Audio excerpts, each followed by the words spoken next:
Hello guys! Ang video pala natin today ay titikman natin ang sinasabing Muslim dishes na piyaparan na bakas. Yes, mga kakwini. Ayan.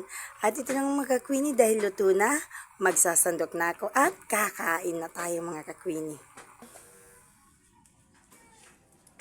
At mga idol, mahilig pala ako sa maanghang. Kung kaya gusto natin tikman ang mga dishes ng mga Muslim dahil mahilig talaga ako sa manghang.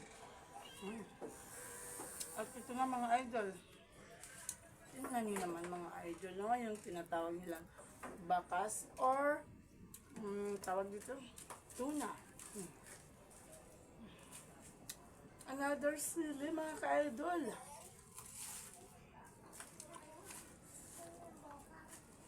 Go.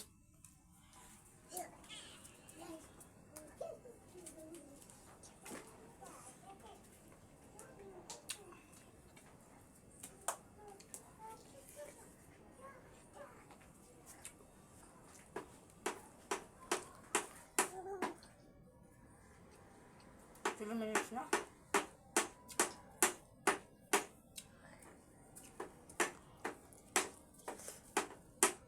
Ano mga ka-idol? Mag-video pala tayo ng pang 3 minutes for YouTube channel po. Mabubulol-bulol pa tuloy ako mga kakwini.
Matigas yung ating kanin mga kakwini dahil kita niyo naman bukod sa tutong na bahaw pa ito.